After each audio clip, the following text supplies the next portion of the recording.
இன்னைக்கு நம்ம பைத்தானில் file handling பற்றி பார்க்கலாம். Hello friends, welcome to my channel programming in baby steps.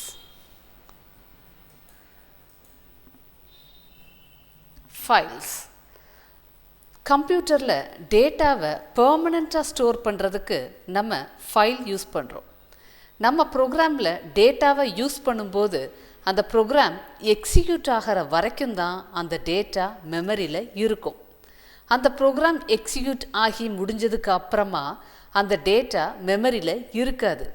ஆனால் அதே டேட்டாவை ஃபைலில் ஸ்டோர் பண்ணி வச்சா எப்போ வேணும்னாலும் நம்ம அதை எடுத்து பார்த்துக்கலாம்.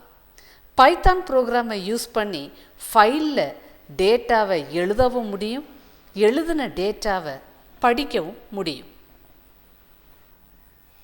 ஃபைல் ஹேண்ட்லிங், நம்ம ஒரு ஃபைலை ரீட் பண்ணுறதாகவோ ரைட் பண்ணுறதாகவோ இருந்தால் முதல்ல அந்த ஃபைலை ஓப்பன் பண்ணணும். ரீடோ அல்லது ரைட் பண்ணி முடிஞ்சதுக்கப்புறமா அதை க்ளோஸ் பண்ணணும். ஃபைலை ஏன் க்ளோஸ் பண்ணணும்னா, அந்த ஃபைலுக்காக ஆப்ரேட்டிங் சிஸ்டம் சில ரிசோர்ஸஸை அலாக்கேட் பண்ணி வச்சுருக்கும். பைத்தானில் ஃபைல் ஆப்ரேஷன் எந்த ஆர்டரில் நடக்கும் அப்படின்னா, step 1 open a file, step 2 perform read or write operation, step 3 close the file. பைத்தானில் ஃபைலை ஓப்பன் பண்ணுறதுக்கு ஓப்பன் அப்படிங்கிற பில்ட்இன் ஃபங்க்ஷன் இருக்குது. அது நமக்கு ஒரு ஃபைல் ஆப்ஜெக்டை கொடுக்கும். அதை ஃபைல் ஹேண்டில்னு கூட சொல்லலாம். அதை யூஸ் பண்ணி தான் ஃபைலை ரீட் பண்ணவோ மாடிஃபை பண்ணவோ முடியும். பைத்தானில் என்னென்ன ஃபைல் மோட்ஸ் இருக்குது அப்படின்னு நம்ம இப்போ பார்க்கலாம். ஒரு ஃபைலை ஓப்பன் பண்ணும்போது அதை நம்ம எந்த மோடில் ஓப்பன் பண்ணணும்னு சொல்லணும். அது என்னன்னு இப்போ பார்க்கலாம். இப்போது அந்த மோடில் ஆர் இருந்துச்சு அப்படின்னா அந்த ஃபைலில் இருந்து ரீட் பண்ண முடியும். டபிள்யூ அப்படின்னு இருந்துச்சுன்னா அந்த ஃபைலில் இருந்து ரைட் பண்ண முடியும். அந்த ஃபைல் இல்லைன்னா புது ஃபைல் க்ரியேட் ஆகும். ஏற்கனவே ஃபைலில் இருந்து அதில் டேட்டா இருந்தால் அது ட்ரங்கேட் ஆகும், அதாவது எல்லா டேட்டாவும் டெலீட் ஆகும். எக்ஸ் ஃபைல் இல்லைன்னா க்ரியேட் ஆகும், ஃபைல் இருந்தால் ஆப்ரேஷன் ஃபெயில் ஆகிடும். ஏ ஃபைலோட கடைசியில் அப்பன் பண்ணுறதுக்கு ஓப்பன் ஆகும். ஏற்கனவே ஃபைலில் டேட்டா இருந்துச்சுன்னா அது ட்ரங்கேட் ஆகாது. ஃபைல் இல்லைன்னா புது ஃபைல் க்ரியேட் ஆகும். R plus read and write மோடில் ஃபைலை ஓப்பன் பண்ணும். டபிள்யூ ப்ளஸ் இதுவும் ரீட் அண்ட் ரைட் மோடில் தான். ஆனால் என்ன பண்ணுன்னா, ஏற்கனவே இருக்கிற ஃபைல் கண்டென்ட்டை ட்ரங்கேட் பண்ணிடும். இப்போ நம்ம சாம்பிள் ப்ரோக்ராம் பார்க்கலாம். ஒரு ஃபைலை எப்படி ரீட் பண்ணுறது அப்படின்னு பார்க்கலாம். இப்போது ஒரு ஃபைலை ஓப்பன் பண்ணுறோம். ஃபைலோட பாத் டேட்டா டைரக்டரியில் books.txt ஃபைலை ஓப்பன் பண்ணுறோம். அதை ரீட் மோடில் ஓப்பன் பண்ணுறோம்.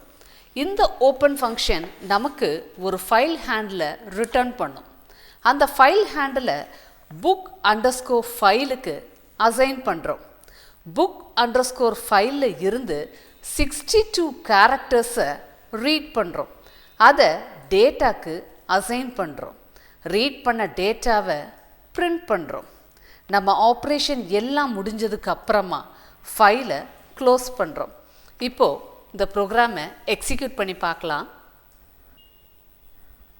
டேட்டா டைரக்டரியில் books.txt ஃபைலை ஓப்பன் பண்ணி நம்ம இப்போ பார்க்கலாம்.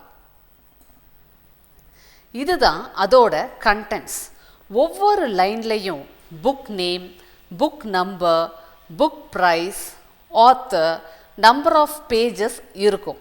இந்த ஃபைலில் இருந்து நம்ம 62 கேரக்டர்ஸை ரீட் பண்ணி பிரிண்ட் பண்ணியிருக்கிறோம். அடுத்த ப்ரோக்ராம் பார்க்கலாம். ஃபைலை ஓப்பன் பண்ணி முதல் 2 லைனை பிரிண்ட் பண்ணுறோம். இதுக்கு நம்ம வித் ஸ்டேட்மெண்ட் யூஸ் பண்ணுறோம். பைத்தானில் வித் ஸ்டேட்மெண்ட் ஒரு ரிசோர்ஸ் மேனேஜ்மெண்ட் டூலாக யூஸ் பண்ணுறோம். இதுக்கு கான்டெக்ஸ்ட் மேனேஜர் அப்படின்னு பேர். இதுக்கு முன்னாடி உள்ள ப்ரோக்ராம்லலாம் நம்ம ஃபைலை ஓப்பன் பண்ணோம், ரீட் பண்ணோம், அப்புறம் க்ளோஸ் பண்ணோம். இங்கே வந்து வித் ஸ்டேட்மெண்ட்டில் ஒரு ஃபைலை ஓப்பன் பண்ணியிருக்கிறோம். அதுக்கு அப்புறமா ஒரு பிளாக் ஆஃப் ஸ்டேட்மெண்ட்ஸ் இருக்கும். இந்த ஃபைல் சக்ஸஸ்ஃபுல்லாக ஓப்பன் ஆயிடுச்சுன்னா இந்த பிளாக் ஆஃப் ஸ்டேட்மெண்ட்ஸ் எக்ஸிக்யூட் ஆகும், இல்லைன்னா எக்ஸிக்யூட் ஆகாது. ஒன்ஸ் இந்த பிளாக் ஆஃப் ஸ்டேட்மெண்ட்ஸ் எக்ஸிக்யூட் ஆகி முடிஞ்சிடுச்சுன்னா இந்த வித் கான்டாக்ட்ஸ் மேனேஜர் ஆட்டோமேட்டிக்காக ஃபைலை க்ளோஸ் பண்ணிடும். நம்ம எக்ஸ்பிளிசிட்டாக ஃபைலை க்ளோஸ் பண்ண வேண்டிய அவசியம் இல்லை. இப்போது ப்ரோக்ராம்குள்ளே போகலாம். books.txt ஃபைலை ஓப்பன் பண்ணுறோம். அதை ரீட் மோடில் ஓப்பன் பண்ணுறோம். வர்ற ஃபைல் ஹேண்டில் book_ஃபைலில் அசைன் பண்ணுறோம். இந்த வித் ஸ்டேட்மெண்ட்டில் நம்ம ஓப்பன் பண்ண ஃபைல் ஹேண்டில் தான் இங்கே ரிசோர்ஸ்.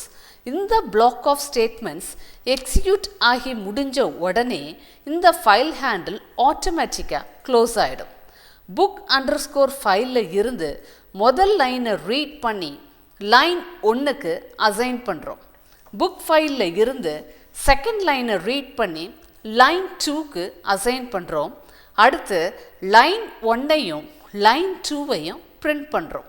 இப்போது இந்த ப்ரோக்ராமை எக்ஸிக்யூட் பண்ணி பார்க்கலாம். books.txt போன ப்ரோக்ராமில் நம்ம பார்த்தோம் இல்லையா, அதில் இருந்து முதல் 2 லைனை நமக்கு இங்கே பிரிண்ட் பண்ணியிருக்கு. அடுத்த ப்ரோக்ராம் பார்க்கலாம். ஃபார் லூப் யூஸ் பண்ணி ஒரு ஃபைலை எப்படி ரீட் பண்ணுறது அப்படின்னு நம்ம பார்ப்போம். books.txt ஃபைலை ஓப்பன் பண்ணுறோம். அதை ரீட் மோடில் ஓப்பன் பண்ணுறோம். வர்ற ஃபைல் ஹேண்டில் book_ஃபைலில் அசைன் பண்ணுறோம்.